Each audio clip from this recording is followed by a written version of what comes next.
Welcome to another episode of The Man Shreks. We are your favorite podcasting couple, Sarah and JJ Manshrek. That's me. You ready for this? I'm ready. It's been a good weekend.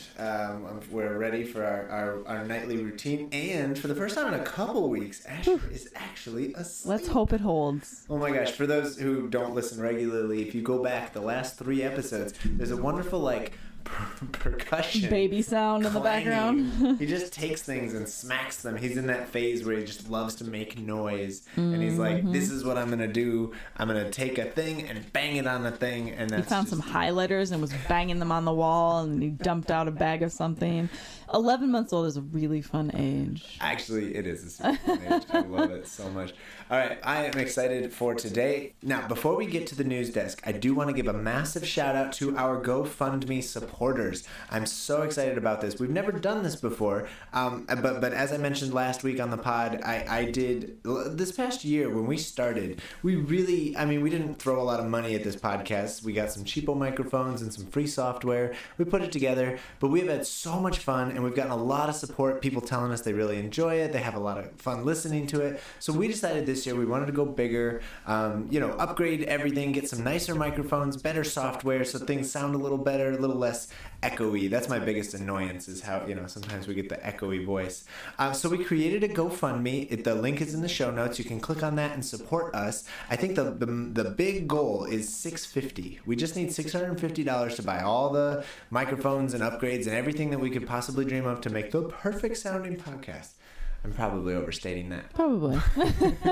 But we actually got some supporters, and we're so grateful. And I said that I would give a massive shout out. So Diana Griswold, Cynthia Nunnery, Ruth Manshrek, which is my mom. Thanks, Mom. Thanks, Mom. And Richard Verhelli, who was someone from my church when I was in high school. And I just, some of these names are very familiar. And so thank you so much for your support. We really appreciate it. We are about 20% of the way there.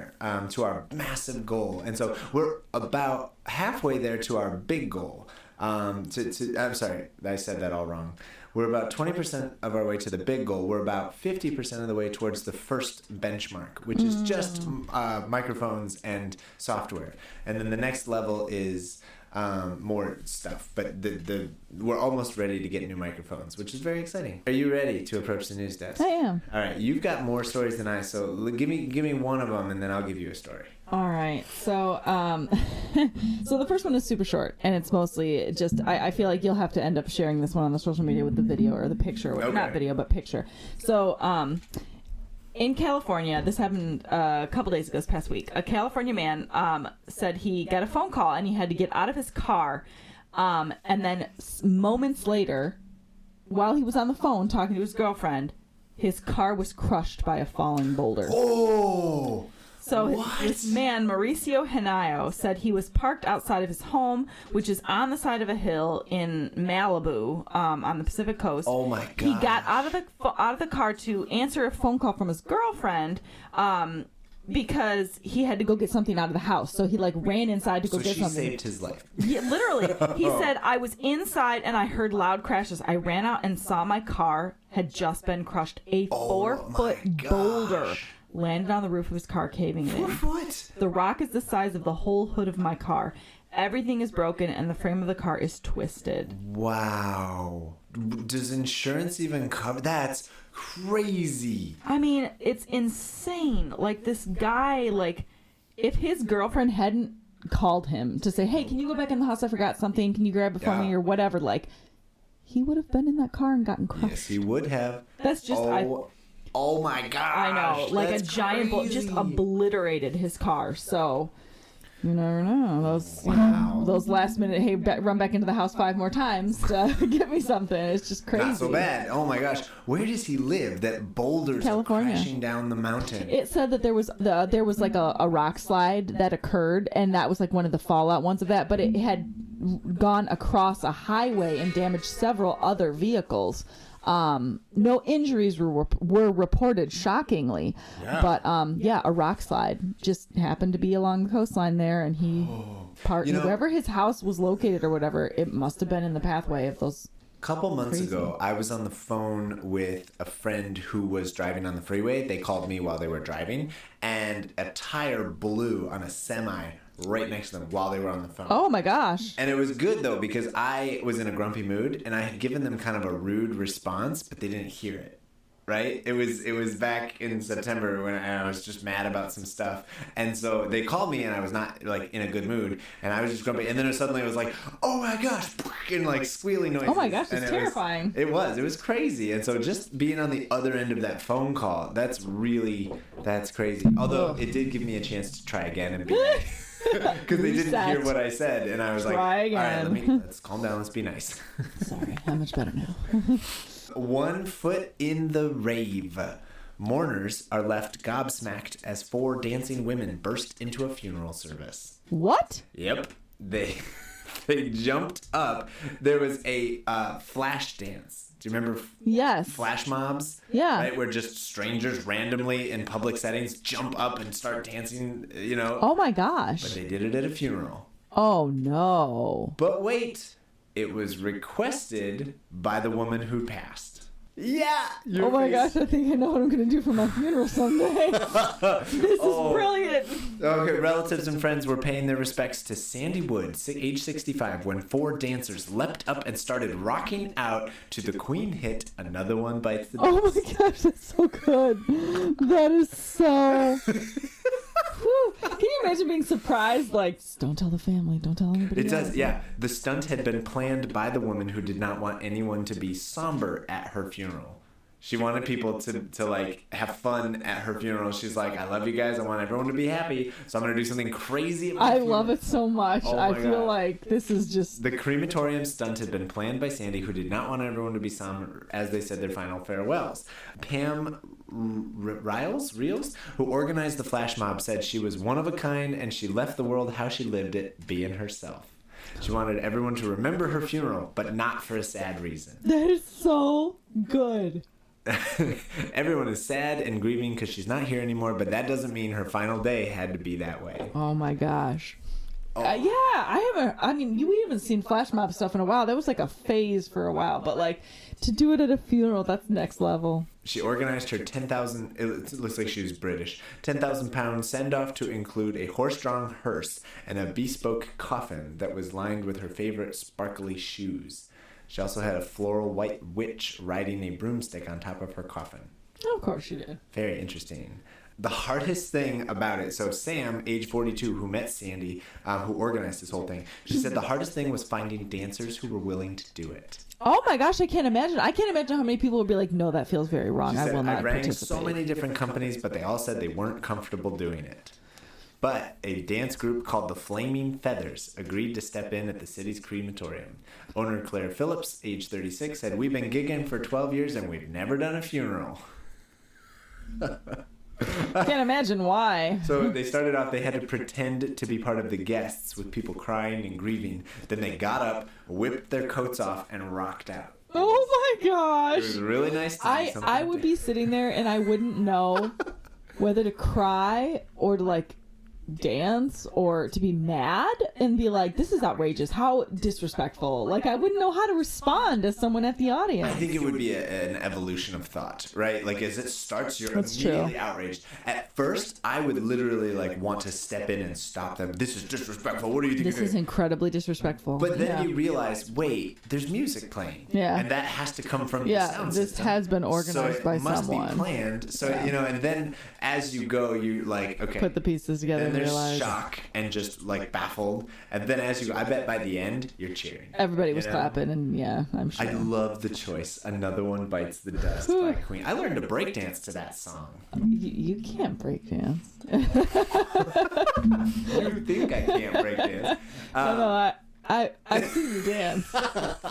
When Damn. you just did air quotes. When I was in high school, we did this thing at camp where we all breakdanced, and the counselor taught us all these goofy moves, and they were so cheesy and so dumb, and we had a great time. But we rocked Queen's Another One Bite the Dust. On You were a bunch of repeat. skinny white kids. Yes, we were total weren't you? dorks. No part of my life has ever been cool. At least you're self-aware. You didn't even know it was at... Oh, I know. I was also a skinny white kid. Still am, actually. Oh, man. Yeah, we're pretty dorky. Oh, that's so funny. I can't just imagining you dancing. So now I showed you that video that time that my brother and I used to watch from YouTube, right? With the kid at Best Buy with the camera. With the yes. the eyebrows. Oh, I'll put that one in the show notes, too. So good. All right, so let's revisit the title, One Foot in the Rave. Oh, I knew you'd enjoy the pun. Good. Oh, that's just ridiculous. And there's video of it. I'll show it to you later. Oh my gosh. It's amazing. Like, yeah. All right, you've got other stories? Okay, so this next one kind of segues in kind of nicely. It's super weird, but not super weird. It's tangential because it has to do with dancing as well. Nice. But this article is from a couple days ago, and it says the Swedish government moves to get rid of permits needed for dancing. Is this Footloose? What on earth? This is in Stockholm.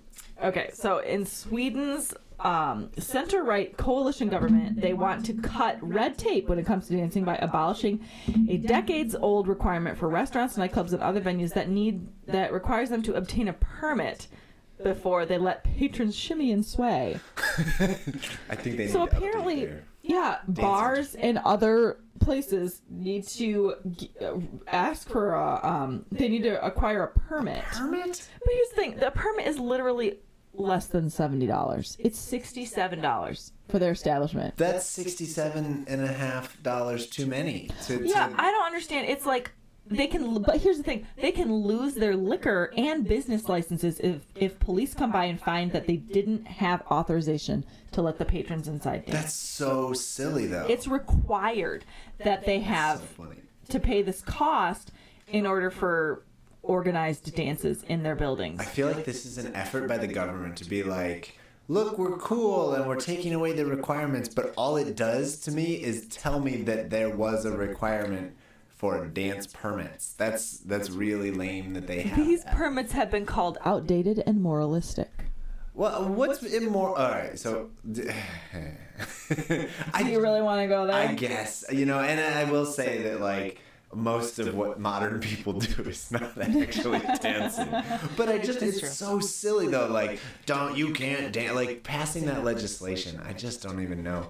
But you have to have a permit. It's just so bizarre. Like, I didn't know that was a thing. Nope. But apparently they're fighting for this in Sweden, that they don't have to pay this fee in order to have dancing at their bars. Oh, can I just, for a second, though, can I bemoan the fact that modern dancing is such a disappointment compared to dancing of the past? Like, absolutely. Dancing. Can we bring back it was an swing art. dancing? It used to, like, take actual exercise and, like really, like, talent. Everybody was well versed in dancing. It was part of the social skills. It was part of like your social graces. You learn to waltz, you learn to dance, you learn to all these things, and it's like, what we do now is not dancing. I mean, I can't dance. Are you kidding me? I dance with my hands. Well, we and my shoulders. Well, we did take that breakdancing class. I didn't mean breakdancing. Sorry, I was thinking about Hold on. We took that swing dance. I paid for our breakdancing class, and I retained none of it. No, we took... Okay, so I actually took 3 different dance classes in college as a fulfillment for 1 credit. They were 1 credit classes to fulfill 3 credits of class for PE in college. You think you did that? I know, you would think so, right? That was the best, but that was the best exercise of my life. I took a square dancing class. Nice. I took a hip hop class. Nice. There was no hip hop, and I also took a swing dancing class. And then I took a swing dancing class again with you at the Y after we got married. Yes, I really enjoy dance classes. Like, I think they're a lot of fun. But that is a lost art in our generation and culture. Like, people don't know how to actually dance. It's shameful, I really. had so much fun in that swing dancing class. Like, and don't get me wrong, like, as much as I'm like judging, like, because we're so bad at dancing in the modern world, I do love going to a wedding and doing dancing the dumb white people dance where you just move your legs. Oh back my and gosh! forth. If I have to watch you do the Cupid Shuffle one more time. Oh, I love the Cuban shuffle. I know. I love all I know. line dances. Like, like Cotton Eye Joe, and what are some other ones? I love them all. They're so good. Cha-cha slide, right? They're so good you can remember so many of them, right? Yes, it's the one thing I know how to do. Whew, yeah. All right, sorry. I know you have another story, but Oh, that's okay. I really enjoyed it, but it was baffling to me that this silly permit. Where and was then this? Sweden? It's in Sweden, yeah. In Sweden. No dancing. Well, all right, we're letting you dance. You guys are still restricting dance? I mean, considering the forward-thinking nature that everyone thinks is of true Europe, of Sweden, yeah. especially like how amazing their school is and the socialized healthcare and everything, like all this stuff, but it's like, no dancing. Oh, but no dancing. That's okay. actually the things we should be importing from Europe is their restrictions on dancing. Oh my goodness. All right, my last story. Florida sheriff. Burglars call 911 to get help moving stuff. Is this the Canadian Rocky Mountain Police? In or whatever? Poinciana, Florida, 2 people were arrested after one of them made a 911 call to get help with moving their belongings from a home they were burglarizing. The police responded to the home, but Hi, get in the back. nobody and they responded to the home after the 911 call was made, but nobody spoke on the call. And the deputies went to the home and they found that no one lived there. But when they got there, they found a male suspect and his girlfriend going through the things and taking them. What? And actually, they had been searching for this guy after he had robbed a Dollar General in the same city, and then a few other places where other things were stolen earlier in the day. So this guy was stealing things, and apparently they decided to call 911. Which is ridiculous. And then It's amazing. it says that while talking to the deputies, the female suspect told them she had called 911 for the purpose of having law enforcement help them move their belongings from the house they were burglarizing. What? Was she high? That's a level of stupidity that like you feel like comes from a cartoon. Like people can't actually be that dumb. I mean, come on. It's ridiculous. It reminded me of when you were talking last time about those ridiculous reasons where people called 911. Like, this is just like incriminating yourself. Like, why didn't you just flag down the police officer as he's driving down the street and be like, hey, I'm robbing this house, you guys want to help me out, and then you can give me a ride downtown? Oh my gosh, that's amazing. I called them so they could help. So I'm guessing that maybe he caught her on that phone call and was like, hang up, and then they were, like, because they said that it was like, no, but you couldn't hear anything, and it was like, yeah, somebody along the way realized that this is a bad idea. It says they called 911 to help them move the belongings from the house they were burglarizing, and then they wanted to get a ride to the airport so they could spend the weekend in New York. What do you think police officers do? They're not moving services, nor are they taxi cab services, but you just moved yourself to the jails via the police officers. So good job. I'm very interested in people who call 911 for something that's not. To be honest, I don't even think of it like I would probably. I guess I would think of it if there was like an ongoing robbery or like a violent thing. But my brain, 911 is for medical emergencies. That's the only thing that I think Someone collapsed. Like I have called 911 like twice in my life. One time when we witnessed a car accident, and another time when I was in a car accident. Yep. Like those are the 2 times I've called 911. But like I would never call 911 if I needed something as menial as like moving something. I would call a friend. Boy, have we gotten to this place where our society, we don't have like the ability to reach out to friends and say, I need help doing something? I think we've gotten to the point in our society where we don't have common sense. Well, that is very, very true. I just don't understand I hate it here.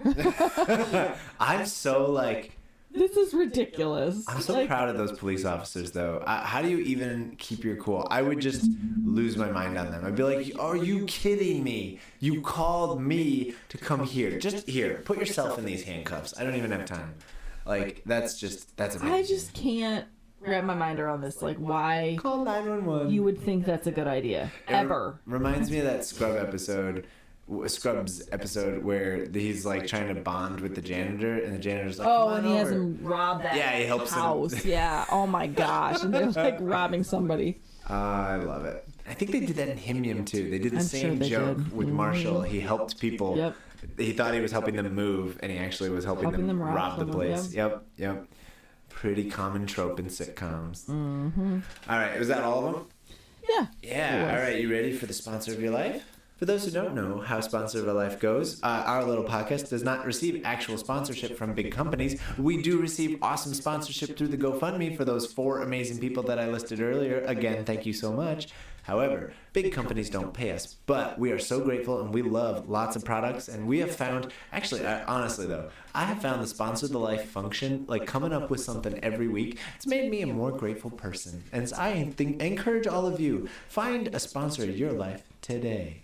That was my little advertising voice. Did you like it? Do I send money and the total of $19.95 plus $5.95 shipping and handling to receive these happiness? So that voice made you want to spend money on me. I think I would be a great advertiser. Actually, it kind of reminded me of Thought for Your Thoughts with Daryl,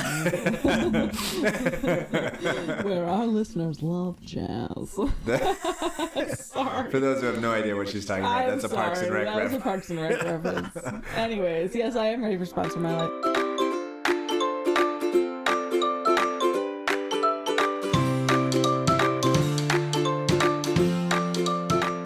Actually, my sponsor is super simple. We were talking about, we can't do food all the time. But honestly, we were downtown Saginaw the other day, and I've never been downtown Saginaw. Yep. Like, actually, like downtown. Yeah. But there was a coffee shop that we went to called Red Eye Coffee. It was so fun. And it was very cute. Really cool. I really love the uniqueness of any downtown building, like any, local shops. I love your classic, downtown shops with like the beautiful insides with the crown molding on the, ceilings and all around. It's just a really great vibe, very old building with a lot of cool, charm and everything, but great staff. But yeah, I got a really delicious coffee and I just was feeling like that was sponsoring my life because it was a very busy day of like, doing a lot of stuff. We were viewing houses and stuff. So. And it was newly renovated, the Red Eye Cafe. Yeah. And you got a Cafe Miel. Yes, delicious. I've never even heard of that. It's good. I've gotten them before. It's very delicious. I like honey and honey and cinnamon and coffee is just a good mix. But yeah, it's a Spanish coffee and it's just delicious. I love it. But yeah, we went there and Red Eye Coffee downtown Saginaw. Just cute. A really good, good place. Yeah, and we bumped into people we knew, which was really cool. It was fun. It was very like.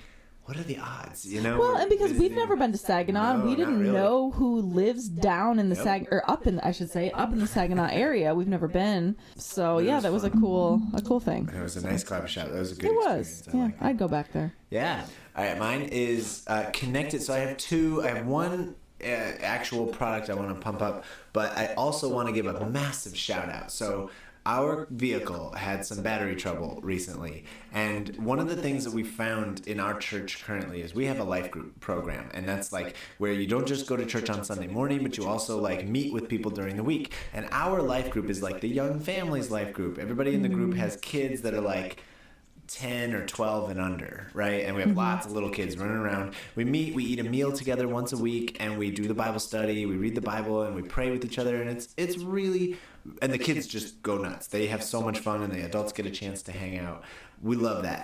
But what we have found is that we've got a little Facebook group where we have our little communication, and anytime we need something, when something goes wrong, when one of us blew a tire and needed help emergency roadside, or this happened to us before. That was us. And then when somebody got hit by a car, and it was like, I saw the message a half hour after it was posted, and it had already been taken care of by someone else in the life group. I am grateful for I love our life group community, and the community, because I think bigger than just our little group, it's just having that community where you go beyond just worship on Sunday morning in a Christian community. It's awesome, and I love it so much. But specific to the battery dying on our car, I am so thankful for that friend from our life group who gave us a jump. But then also, I had never changed a battery on my own car, and so that was an experience. That was fun. We bought a new battery because we did need it. It had died on us a couple weeks ago. I was like, all right, this is becoming a habit. So we went over to AutoZone, picked up a new battery, and then they actually will do a trade-in and give you money back for your battery. And I was a huge fan of that. So, and then I asked him, I was like, well, I got another car battery in my garage. Will you take that? And he's like, yeah. And so they gave us some credit for the batteries that we returned. And so... Which is good, because you pay a $20 deposit on a car battery. Yeah, so. That's a big deposit. And so, which I get. Don't throw it away. That's the big point. Oh, no, don't put it in a landfill. They really want you to get it recycled properly. And so I was very grateful to AutoZone for obviously high quality battery, but also for their recycling service of taking care of stuff. I was so grateful for that, and that was really awesome. And it was sponsoring my life today. Well, yesterday, but yeah. Yes.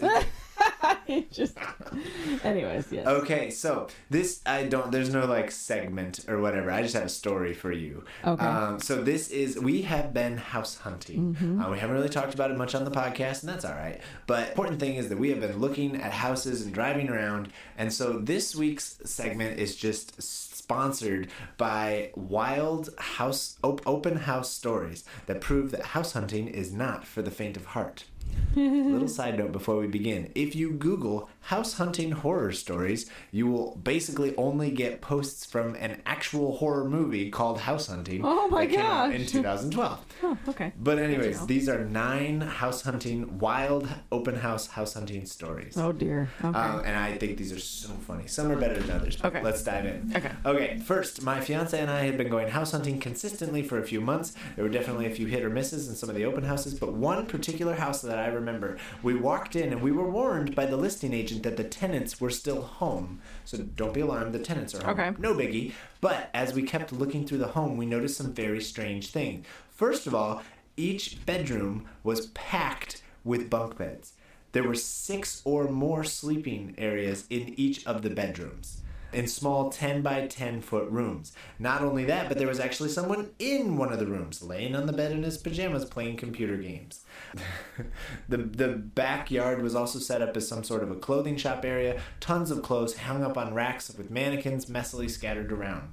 It was clearly a rental house situation gone wrong, and the owners were trying to scramble and sell it before the tenants destroyed it. Oh my gosh. The house sold in a week.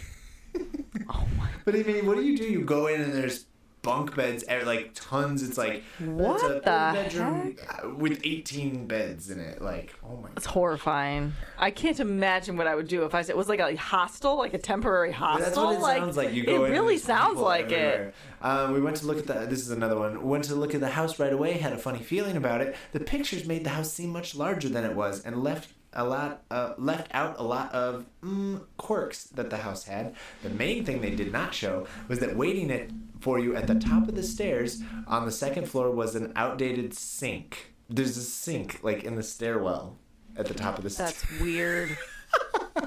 Why? We saw some weird stuff, but We did. Nothing like that, but I didn't see any sinks in the stairwell. That was so funny. oh my gosh. I'd be like, yeah, no thanks, I'm out.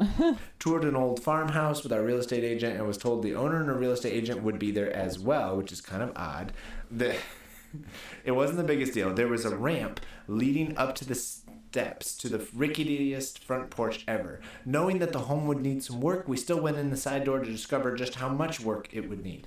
Ended up being way more than we wanted to tackle, but we did learn the reason for the ramps. They had a very nice, clearly ridden motorcycle in their front room, sitting on a tarp. What? The entrance of the house, you go in and there's like, oh, look, there's a weird ramp going up to the house. They go inside and there's like... And they trusted it on their rickety porch? No, in the house. It's in the front room. I know, but like they were willing to ride it up the ramps onto the rickety porch into the house? They put a motorcycle in the front room. It's just... I don't understand why you would do such a thing. I'm not sure that would influence whether I would buy it or not, but it's very weird. You know, like if you go in and it's like, it's a perfect Yeah, that's house. not going to be here when I move in, and it's something that belongs to the owner, so clearly I don't care. I do care about the safety of the house and, repairs that may need to be made, but that's really weird. Now I'm trying to think. We went to one house where the tenant was actually there. Yeah. And then we went to another house where there was a dog in one of the rooms, so we couldn't go in. We couldn't see. That was kind of a deal breaker because you can't. They didn't post any pictures of that room online. No. And they had the dog. Kind of makes me think that maybe that room was trashed because of pets. Probably, yep. We've done one with a dog and we've done one with a person, but the one with the person wasn't that awkward. This one, they went to a house viewing that was not quite an open house, but it was a pre-scheduled with the owners. When we got there, the entire family was home in the living room. It even seemed like they had invited extended family and friends over. Every room we went into had someone in it. Then when we went to one of the bedrooms, there was a napping baby that nobody warned us about. We woke Why up. would you allow people into your home if you... That's awkward. That's so awkward. Can you imagine trying to tour a house with a baby in one room and like people everywhere? I think if I were selling my home and I knew someone wanted to view my home, I would do my best to make sure that it was like, okay, it doesn't even necessarily have to be clean. Like that's my junk that I'll take with me. But like, I wouldn't fill up my home with people. No. Like that's awkward. Or I'd be like, you know what? This isn't a good weekend. We have family coming over for a party. Why don't you wait till next weekend? Like, don't invite people over for a showing if you know your house is packed. All right, this one, it says the floor plan was just a little too open. In the room next to the kitchen, there was an outdoor hot tub inside. What? There was a hot tub inside, and then right beside the hot tub was a toilet. Because when you gotta go, you gotta go. No sink, no privacy, just kitchen, hot tub, toilet. I think I'll cook some food, I'll jump in the hot tub, and then, if I gotta go to the bathroom, it's all right there. That is so weird. It's so, like, gross. Like, nobody wants the toilet next to the hot tub. My or the question toilet is, next to how the did they get kitchen. the hot tub in the house? I don't know. It's kind of like, how did you get that pool table in the basement? It's crazy. Like... Hot tubs are big. They are, and heavy and so risky. Let me put a giant amount of water on the living room. That's a heavy object. Yeah, so, oh my gosh. Wow. So, all right, I think it's actually kind of creepy. The basement doubled as a dentist's office. Nope. My husband and I toured the cutest cottage. It was light and open upstairs, just had a great old house feel until we went into the basement. Sounds like a horror movie. It does, right? The original owner ran a dentistry practice out of the basement, and there was an exam room that was still there, complete with the light from the ceiling and the small square sink. Dr. Cavity. The dentist Now is showing. like, so my mom is a dentist, or was a dentist before she retired. And Right. That seems so unsanitary. Well, and that's been something my mom was always very sensitive to, is that a lot of people are scared of the dentist, right? And so she always made her practice like really open and friendly, and like you just have to do a lot to put people at ease, because most people are afraid when they go to the dentist. Mm-hmm. Putting it in your basement is possibly like the most terrifying, creepy horror movie type thing. But see, Money says that it was not to make you feel more comfortable. And I'm sure what it was is someone practicing on the side because they were either trying to provide for low-income people who could not afford dentistry or could not, didn't have a dentist or didn't have insurance or didn't have any way to work with what they needed. So this person was either doing it comp, they were like comping people, like, hey, is this cheap? Or they were doing it illegally and charging people because they wanted to make extra money on the side. Like, there's got to be some reason there. There's something sketchy there. Like, if they were it's helping not... people, that's kind of cool, actually. But yeah, I mean, who knows? But either way, it's weird.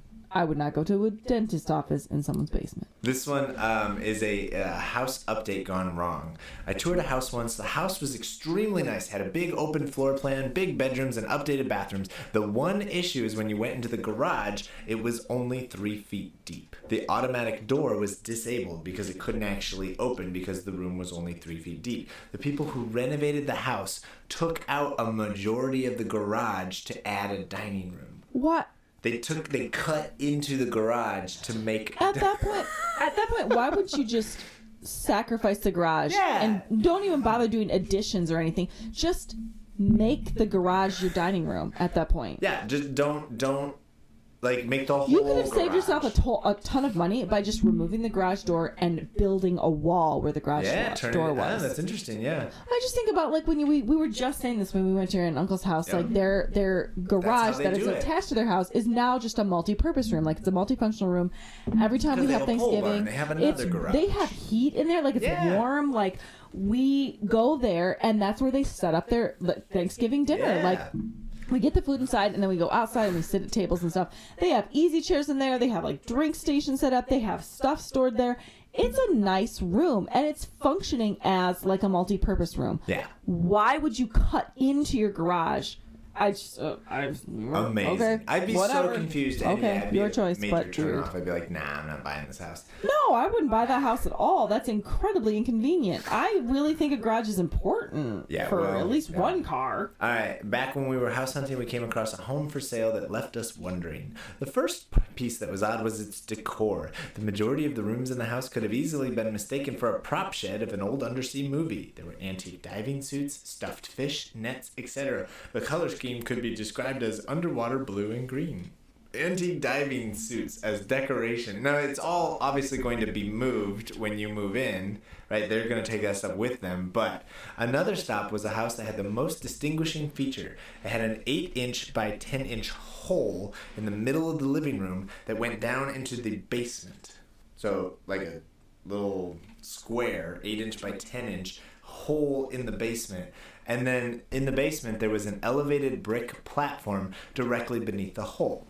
Now, after pondering it for a while, they concluded they probably had an old wood-burning stove in the basement with a big smokestack. But when you take the stove off of it and take the smokestack out, there's a hole in the living room and what looks like a sacrificial altar in the middle of your basement. That's terrifying. You know, growing up, I remember there was a house in Grand Haven that was always like the coolest house. We used to drive by it all the time. But it was the house with a tree in it. Oh. And they built the house around an old tree. That's kind of awesome. So the tree went through it was a 2-story house. So cool. But they built it. It was like this ancient tree. Like they built the house around the tree. So the tree was still there. And they just built around it. And I always remember thinking, like, do they have bug problems? Like, do they they must have done something to, like... Yeah. I don't know, but, I mean, similar thing. But, I mean, the tree was still there. So whether or not the tree was dead didn't really matter because the tree's there. Like, it could die. And it would just end up decomposing while in the thing, and it's not falling over, so it's not really going to decompose so quickly. Were the leafy part, like, poking through the roof or something? Or? It came out the top. Like, there was, like, it was in the house. I just remember that growing up, we'd always ask, can we drive by the house with the tree in the middle? Wow. Like, but the canopy of it was not still under the roof, right? No, Okay. It wasn't. It came out through the top, but it was just such a quirky thing. That's to, like, build a house around a tree and keep it like that. Like...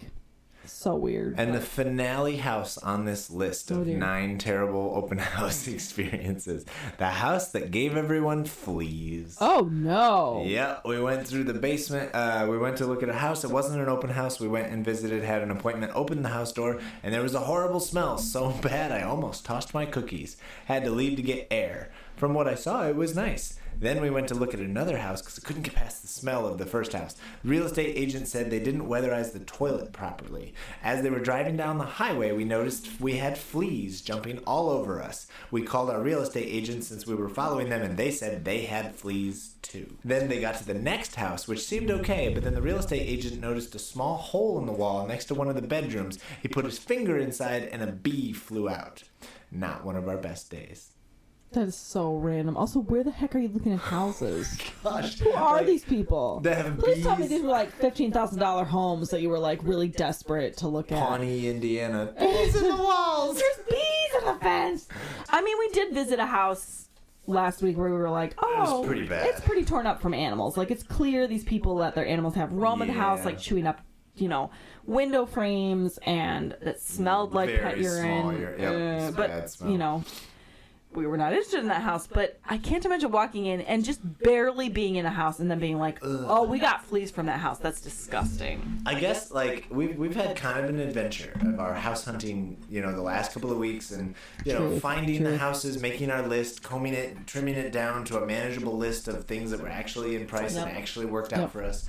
But I never thought of it as, like, hazardous. We're gonna go and maybe get fleas or have bees fly out of the wall. No, I mean, we brought our baby with us. Like, oh my gosh. Thank the Lord, nothing bad happened. Like, the worst was like, oh, it smells like mold and mildew, and there's probably asbestos in the basement. Like, I mean, it was not that bad though. No, like, it wasn't. It was good. It was a couple houses that made us cringe, but it wasn't like this is hazardous to my health. Like, no, and we did, and we had a good time. And we found a couple of good options to really consider. And it's true.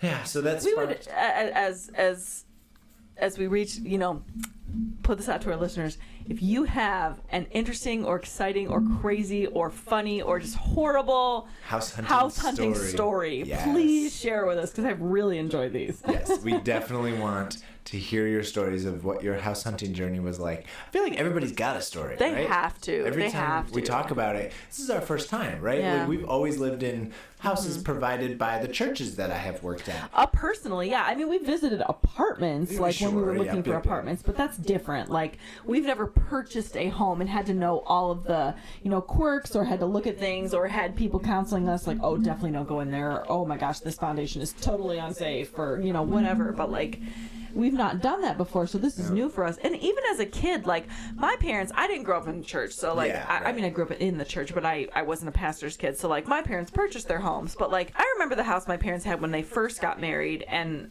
we lived there till I was 5, and then the house that they purchased when my brother was born, like, those were pretty basic homes. I mean, I don't remember walking through them and being like, oh my gosh, this is unsafe, or we didn't really go house hunting with my parents, but, like, I don't remember hearing anything, like, crazy or insane about that. And then, when my parents decided to build, it's not like we searched houses, because we just decided to build a house. But I'm so, like, some of these stories, I'm like, oh my gosh, what would I do if that were me? Well, it's I was just crazy. thinking, like, you're talking about your parents. I bet even just 20 years ago or 30 years ago, the process must have been so different. Yeah. Without the internet, can you imagine not being able to look at like? That's true. You just scan the newspaper or something for open houses or house viewings, or talking to a realtor. It's like I know everything about that house before I even step in the door.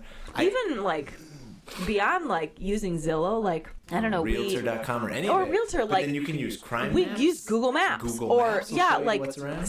Google Satellite View, like what's around it, like what does it look like, what's the area, how far is it away from what we need it to be, like you have so much more access. Like even we were using Google Photos the other day, we were looking at a house on Zillow, and I was like, oh my gosh, the person who lives there was in the front yard when they took this picture. Like this is like ridiculous. That how was much great. You Wait, know. let's tell that whole story though. Okay, so there was one house we were looking at, and we were like, what's the Google Maps? And there was a guy who was clearly mowing his lawn in an American flag bathing suit, and he was bending over at the moment that Google Earth took it. So it's just like this American flag butt on the picture. I was taking photos. Are you posing for a picture? This whole episode, you're like full of the Parks and Rec quotes. Maybe it's a sign. I need to watch Parks and Rec. We do. But honestly, like it was just, I can't imagine what it was like to search for a home 20 years ago. Like, which is when my parents were searching for a home. More than that, I guess, because my parents have lived in their home for 20 years now. But I don't know. It's just I'm very grateful for the advancements we've had and the ability to like kind of almost vet things, like not to a T. Like obviously our realtors have been really helpful. They've been very helpful in like